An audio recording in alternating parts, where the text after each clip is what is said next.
Welcome to the horror track here at ConTinual. I'm your host, Gail Z Martin, and tonight we are talking about the masters of horror.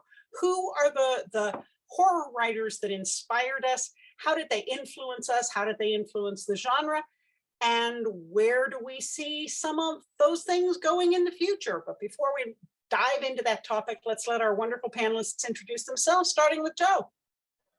Hi, I'm Joe Compton. I'm an independent author and independent filmmaker. I actually have done more in horror on the independent film side than I have on the independent authoring side, although I'm remedying that with a few stories that I'll be having in some anthologies later on. But for now, the way I skew is toward film. But I also run Go Indie Now, which is an online network that supports, highlights, and fosters independent artists of all kinds. Okay, Dawn. Hi, my name is Dawn Dehel. I'm a writer, although I haven't written much pure horror. I do keep getting told to tone some scenes down and remember the genre I am writing in. And yeah, that's about it for me. Okay, Derek. Hello, my name is Derek Austin Johnson. I am a former movie critic and a fiction writer, predominantly of horror fiction. You can find my stories in anthologies such as Generation X and the horror zine Book of Werewolf Stories, as well as Midnight Tales #6 or 5, 5, 6. One of those two. Yeah, one of them. And I'm Gail Z Martin, and Morgan Bryce. As Gail, I write epic and urban fantasy. As Morgan, I write urban fantasy, male paranormal romance. I've got a lot of creepy things that go bump in the night.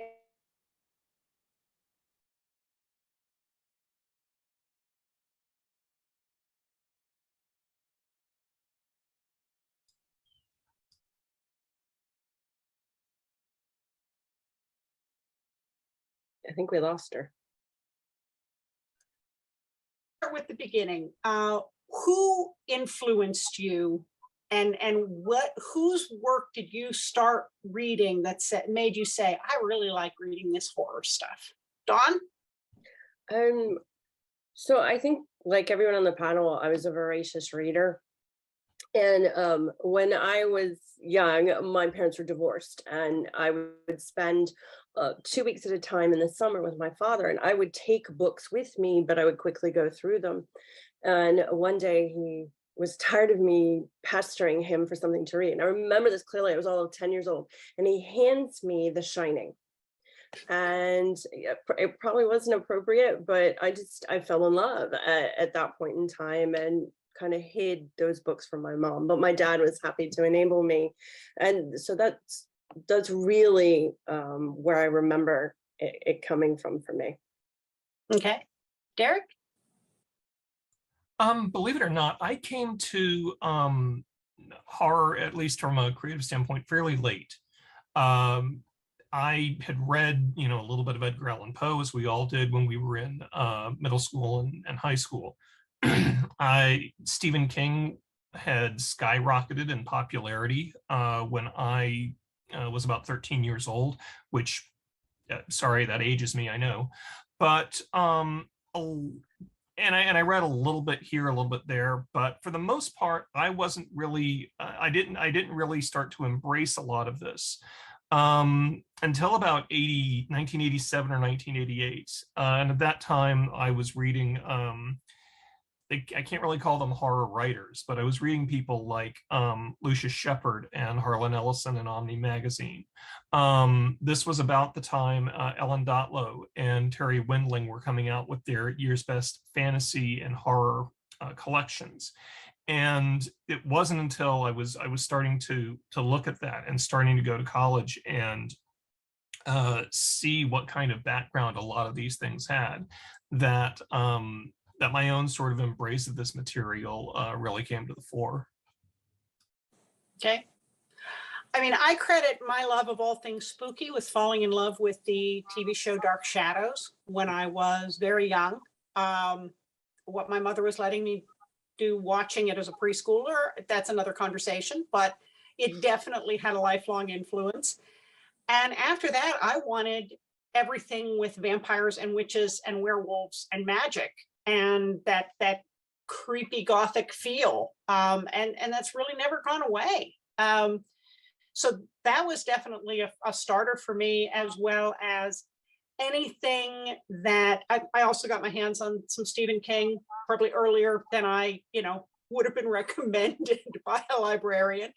But I fell in love with anything mysterious, anything. The Alfred Hitchcock and the Three Investigators had very little to do with Alfred Hitchcock, but I loved those shows in reruns.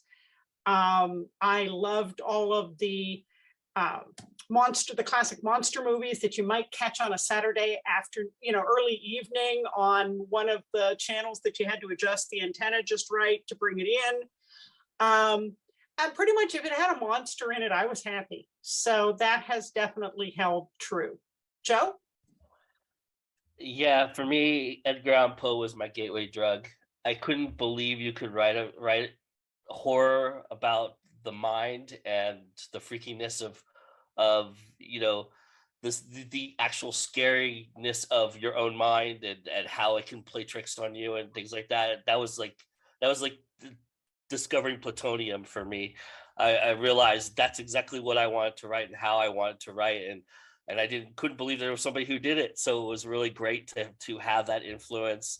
Some of the earlier works of things that I remember reading, like Thomas Tryon's the Harvester Home, and Dean Kootz's Shattered. Those were books that I really gravitated towards. Again, very psychological. I was always into like the psychological stuff, even though I liked The Exorcist, The Howling. And I too grew up on Saturday afternoons after Little League. We would come home and it would be a steady diet of Kung Fu theater right after Elvira. And then Elvira would come on and we'd watch Elvira. And then, I was allowed to stay up a little bit later at night on Saturday nights. So at 10 o'clock, 11 o'clock, they would have the Vincent Price Mystery Theater. And so we would have monster movies and things like that. And I always grew up on all of those. And then, of course, I went out on my own and discovered, Fritz Lang movies and White Zombie and, all the wonderful, wonderful creepiness of the 30s and 40s that really started this whole thing for me. So that's where I came from. And then we would have parties on a Saturday night, VCR tapes that we would trade with Creep Show, Faces of Death, the one with the Santa Claus that kills everybody, and all those wonderful, wonderful, terrible slasher films that nobody wants to remember, but were really, really important in my life. So that's how it all started for me. Yeah, I think the way our channel repackaged those classic horror movies was they had a host that I suspect was the weatherman in a Dracula costume. He introduced the movie, so there you go. Now, if you were putting together what you would consider an ultimate horror book collection, we'll start with books, we can go from there. Who would be the authors you include in that and why? Derek? Wow, that's always a really hard question. And I say this only because, we have about 3,000-ish books in the house already. And I'm going, okay, what are we talking about for space? And it's hard to really pinpoint a lot of this. It's hard to talk about a sort of greatest hits or best of sort of bookshelf, because you have to ask how far back you actually want to go. Joe, you were talking about Edgar Allan Poe. Do we want to, it seems almost sacrilegious to not include him. Do we include Lovecraft? Because I feel like, you have to have some kind of grounding in cosmic horror, and Lovecraft really brought 20th century ideas, or at least 20th century philosophy into horror fiction. But I would also, so let's look at those as all, as just, yeah, you kind of need those.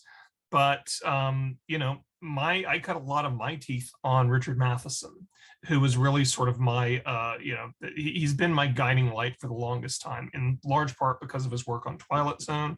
But let's be real. He really did sort of shape 20th century fiction. You know his work even if you've never read him. I could say a lot of the same things about Robert Bloch, who, I mean, if you know Psycho, then you pretty much have a real grasp of what Bloch was capable of. But he has this huge body of work that I think deserves some recognition. A lot of other people like Charles Beaumont, who was part of that sort of California sort of scene. But that's just before you get to say 1968. Where do I put somebody like Joe Lansdale, who is one of my formative writers? Where do I put people who influenced him or who were influenced by him, like say Norman Partridge or Sean Cosby? And I'm always conscious of wanting to include as many divergent voices as we possibly can. So, I look at people like Gemma Files. I look at people like Tenerife Dew. I look at people like Victor Laval or Rena Mason. It is hard to do this now. It used to be, now we have, what would be your main ones? Oh, bam, bam, bam. Well, that was simple. That's, not a lot we needed to do. And, the horror center is always really strong, but the voices that have gravitated towards it are so varied that I can't even put together a reasonable sampling without leaving far too many people out. Yeah. I mean, I agree with all of those, certainly King in there. I'd add Chelsea Quinn Yarborough's work, Charlene Harris, Laura K. Hamilton. All of those have been really formative for me, as well as Patricia Clapp's Jane Emily was a book I read in middle school, and it still haunts me every time I see a garden ball. Those things are creepy as hell, and we now know all about them because of that book. An odd pick that I'd throw in are some of the short stories of Isaac Bashevis Singer. If you've ever read his stories that are very atmospheric, set in a Russian shtetl with the Dybbuks that tempt good men into bad things, and they're almost magical realism. There's just such a voice and an atmosphere to them, even though you don't really think of Singer as writing horror. Those gave me the creeps. And for sheer classics, I'd throw in Shakespeare's Hamlet and Macbeth. I wanted to read Shakespeare because I heard it had ghosts in it. And whatever gets you to the table. And then of course we are seeing, long overdue, a lot of wonderful diverse writers coming from all kinds of different backgrounds and telling amazing stories and bringing so much to the table, which is fantastic. And a current favorite of mine is Elle Marie Wood. And so definitely seeing some very cool stuff out there. Joe? Yeah, I mean, all of those are. Elle Marie Wood is a personal favorite of mine as well. I don't think you could have these conversations without the groundbreakers like Mary Shelley. I mean, even though some people would consider that more speculative fiction than horror,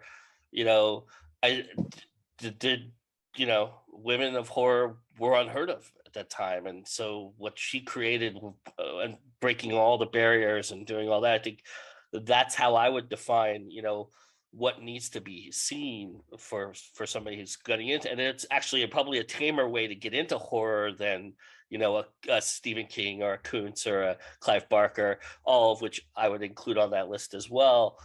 Bram Stoker, I think you have to have Dracula on there at some point. It's the most talked about, most reissued, most redone story of all time. So I think those kind of things, Hamlet is another perfect example of Shakespeare. That's exactly, Poe led me to Shakespeare, which led me to everything else and storytelling and how to properly tell a story.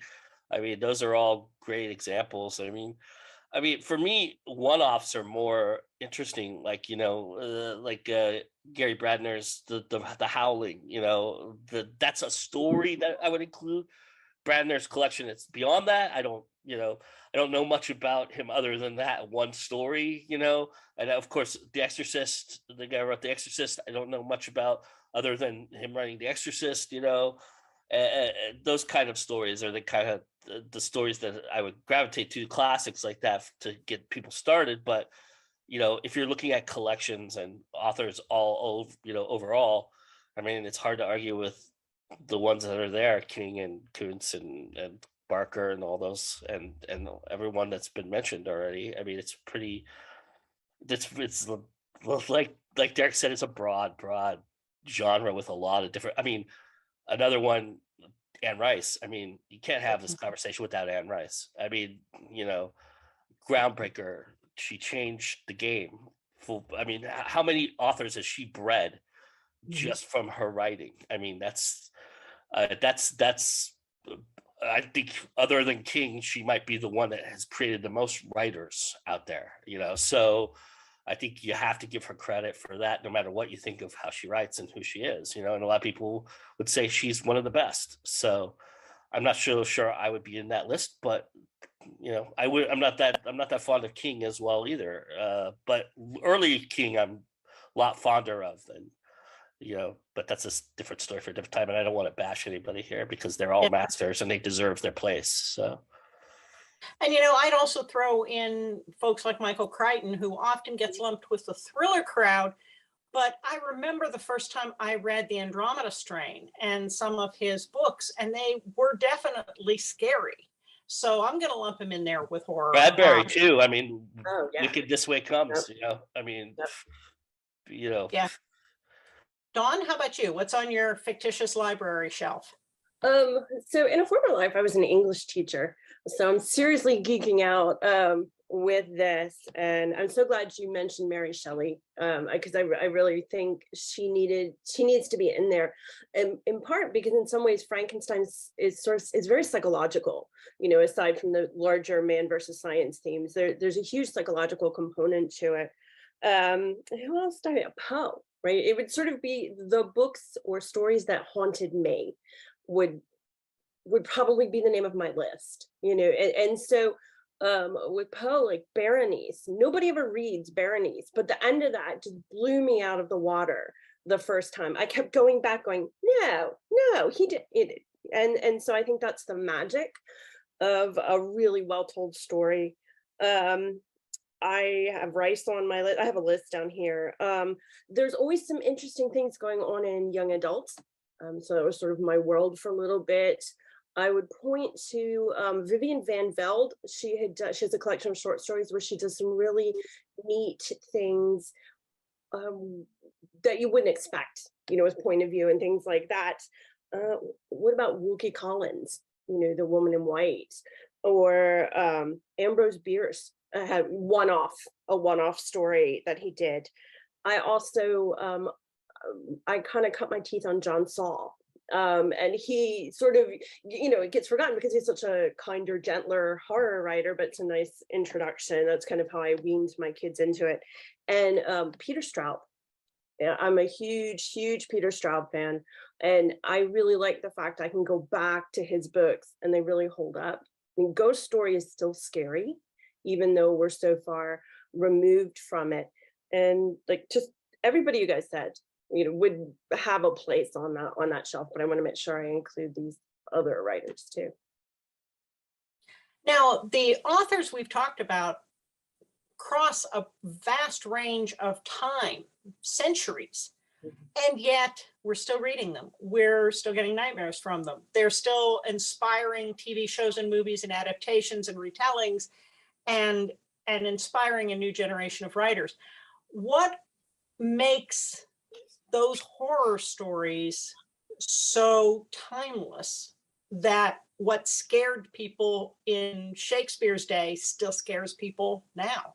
Joe? I think it's the reality of life hitting you in the face and kind of saying, this is death is a scary proposition for anybody, and here's what you're going to be facing.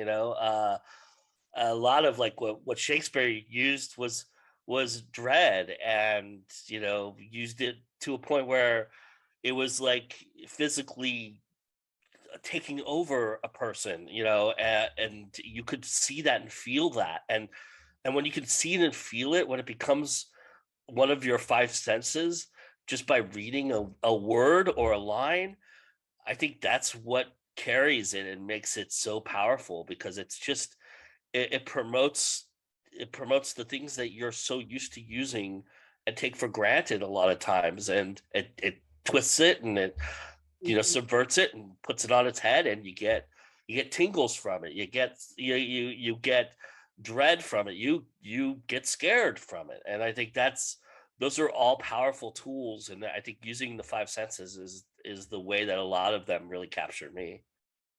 Okay, Dawn? I think just sort of to piggyback on what you're saying, I know you guys talked about, Hamlet and the Scottish play, just in case. His scariest play to me is Othello, because Iago is a sociopath. He is, I can say this because I've taught this play over and over again, and it was wonderful to see students start pointing this out too. He is a classic sociopath. Well, how did Shakespeare know to write about a character like this? Because he knew one. And I think the things that frighten us are things that really hadn't changed. There's somebody who can get into your mind and make you do things that are weird, or witches who can mess with your life. And I think that people are people. That sort of sounds strange, but we haven't changed so much over time. And the things that go bump in the night stay the same, even if they have a technological twist. You still wonder what's outside your window. And I think that's why they stick around, because they're universal. And I think that Poe or even King or Shakespeare, it doesn't matter if you think about, the French authors or Chinese authors, it doesn't matter. These things frighten us. It's why there's a vampire myth for every culture. And because these are the things that haunt us. Okay, Derek? Yeah, yes to everything. One of the keys that always strikes me is that it's character. We may remember, the fundamental hook of a specific story. If it's The Shining, we remember the Overlook Hotel. If it's if it's Matheson's Siam Legend, we think of the world overrun by vampires. Don, you mentioned Ghost Story. We have to think of the Chowder Society getting together and deciding to tell ghost stories, which is a great hook to begin with. None of that works without without the characters. If you remove Jack Torrance from the Shining, it doesn't work. If you remove the fundamental crime from Ghost Story, it doesn't work. If you remove the lead character from I Am Legend, it doesn't work. Yeah, and add to this, as long as human beings are human beings, we're going to be scared of basically the same things. This is something you get from Freud put it, had some of his best work talking about, our fear of death, which is, why we have religion to begin with. Our fear of losing identity, which is, in civilization, which is why we tend to be, we tend to war between this, this idea of being individual versus being part of a collective. We talk about the uncanny. Things that look very much like human beings, are very much like they are part of the natural world, but are very much not that part of it. These are things that are going to stick with us until human beings are no longer human beings. And it's something that we really can't rationalize our way out of. You know, we can say, well, I'm not scared of heights, and that may be true, but you know, that fear of falling is innate. You know, we may not be necessarily afraid of going underwater, but that fear of, you know, not seeing beyond the murky depths is innate. Yeah, I think not only is there the self-preservation and things like that, the let's not drown, the don't go out in the woods at night, something could eat you. But there's also the sense of the fear of the stranger in the village. I know everybody, but I don't know you. Why are you here? The idea of going away and coming back and finding everything changed in ways you don't expect. One of the things that didn't seem like it would be a fit anymore was the fear of plague. And oh yeah, that's now suddenly very modern. Because these things don't change. Body horror like that with, well, you know, what if I catch something terrible? And it's rooted in self-preservation. It's rooted in a fear of death, but it's quintessentially human, and we haven't changed from that. I've really seen that. We've started watching a lot of Korean drama and horror. And while there are definitely some differences in the lore around a lot of these creatures, there's a lot more in common than not. And the sense of what living with terrible grudges will do to you and what it will drive you to. And it is a very deep thread there. And you can see it in Western fiction as well, the people who have an obsession and can't let go of it. And it destroys them and usually everybody around them as well.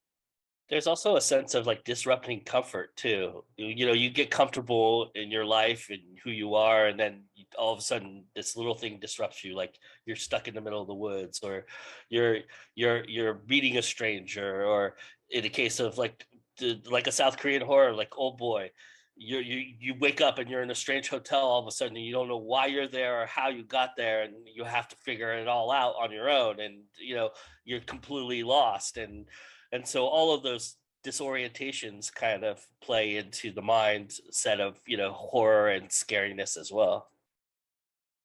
So we've talked about how, you know, the horror written in the past still resonates with us now. What about the horror of the future? Are we still going to be afraid of the same things, but in different guises? Where do you think horror is headed from here? I mean, we just lived through 2.5 years of pandemic. Well, we can cross that off the bingo list, maybe. But certainly informs future writing. Run toward the zombies, everybody. So,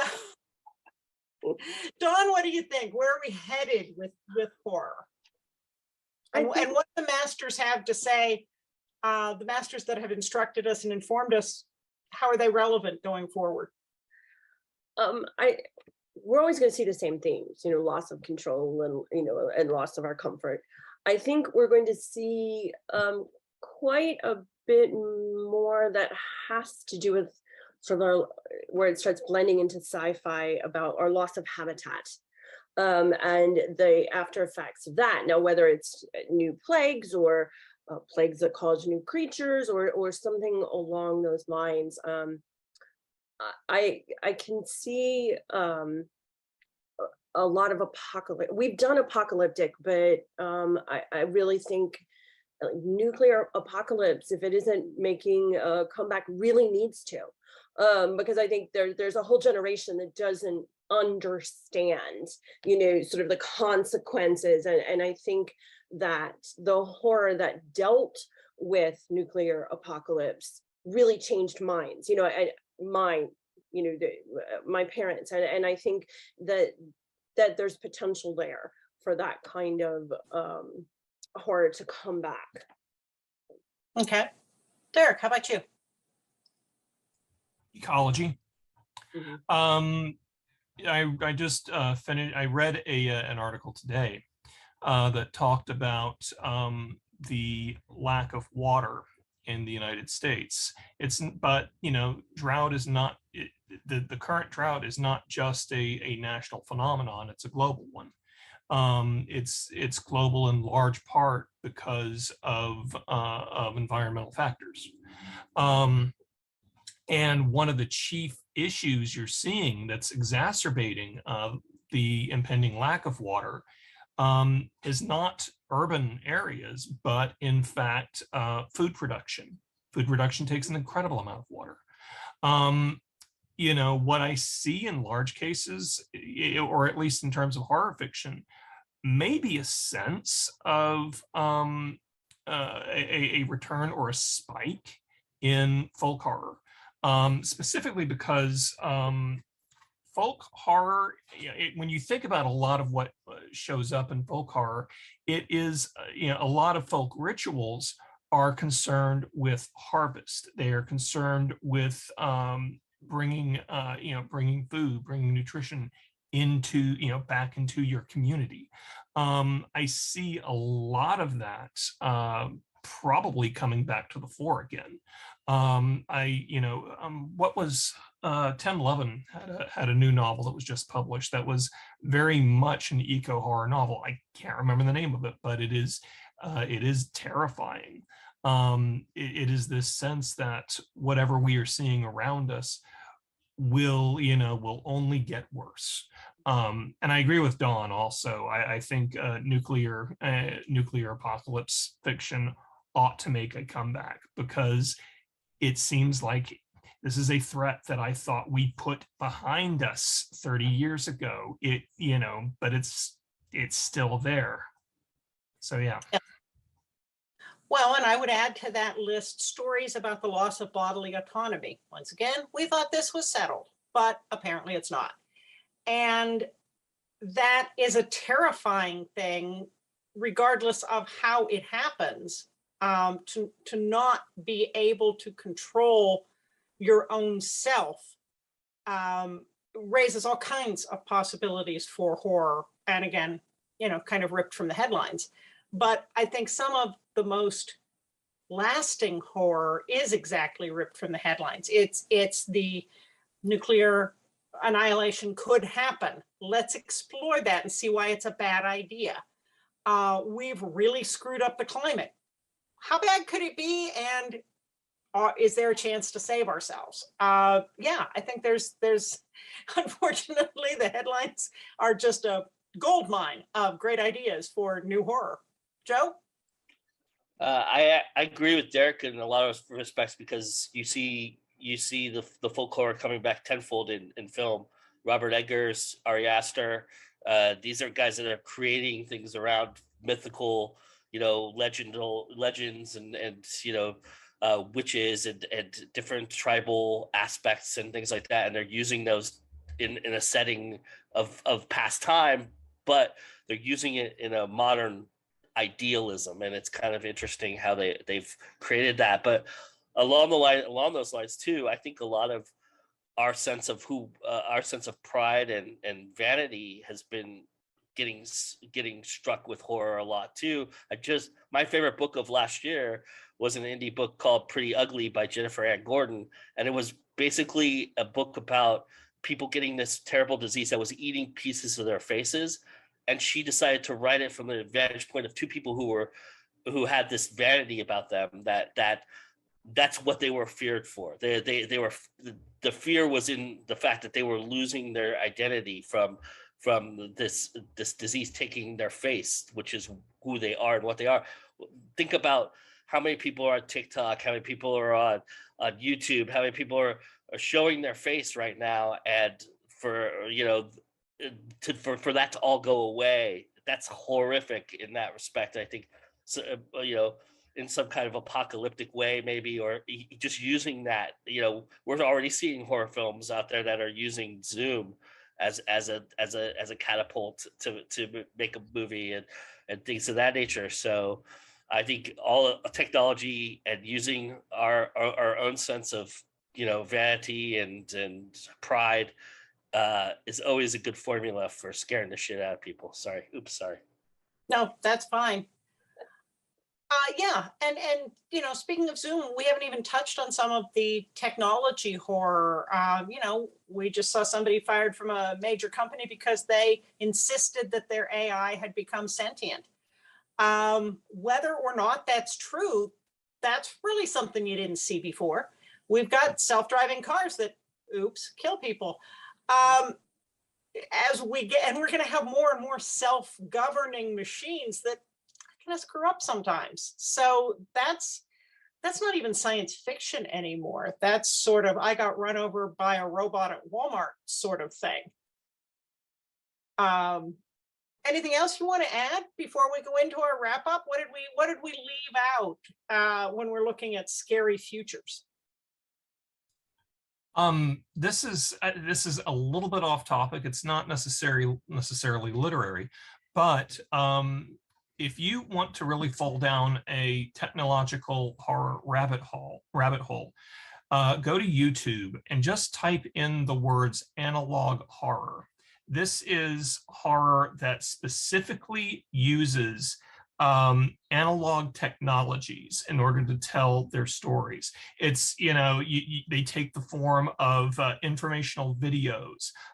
They take the form of commercials or newscast or broadcasts from public access. It's all done on, it's all supposed to have the sort of feel of watching an old videotape.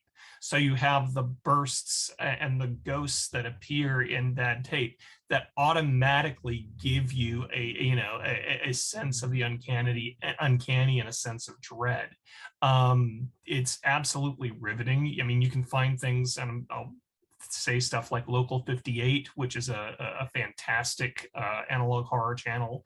There's one called Gemini Home Entertainment. You will absolutely get lost and get sucked in to a lot of their mythologies. Awesome. Well, folks, we have blown through our time. It always goes so fast. But before we wrap up, please tell everybody where we can find you online. And if you've got a new, recent, or upcoming book, we want to know about it. Joe? You can basically find me on my YouTube channel, which is youtube.com/goindynow. You can find me on Facebook at Joe Compton. Twitter is Joe Dream 73, and I'm going now pretty much everywhere else. I just run with my platform and stand behind it. So that's where I am for me. And I don't have anything coming out recently, but I did release a book a year ago. That's the sequel to my first book. And so my books are crime thrillers, actually, and they have a little bit of horror in them. So if you're a horror fan, there is some scariness to them, I guess. But Monks the Killing and We the Moral Majority are the name of my books. So. Okay. Dawn?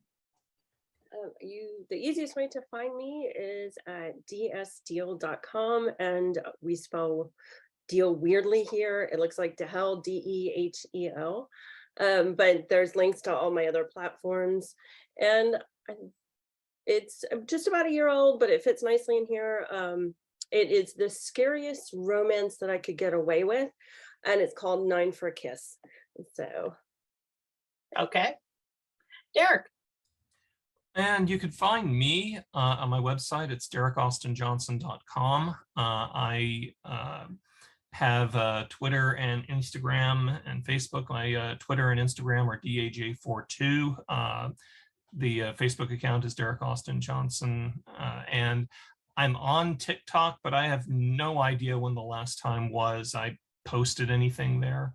And also, for upcoming fiction, I have at the end of September, you'll find My Story, The Faith in the volume 1 of the anthology Camp Slasher Lake. Okay. I'm pretty easy to find at gailzmartin.com, morganbryce.com. I'm on pretty much all of the social media platforms under one or both of those names. The next urban fantasy with a foot in the horror camp that is coming out will be in about a month, and that is the sequel to Sons of Darkness in my Night Vigil series, and that is Charon. And so you've got secret government and Vatican supernatural special ops groups, you've got magic and and the occult and cryptids and all kinds of stuff. And the other new release that just came out this weekend is Sins of the Fathers, a Morgan Bryce book. It's got witches and human and cryptid extremist groups and curses. And oh yeah, it's a love story. So lots of good stuff, but mostly you can find me here at ConTinual. So thank you so much for being with us. And thanks to all of you for watching and listening. There'll be more horror coming up on ConTinual, so we'll see you online.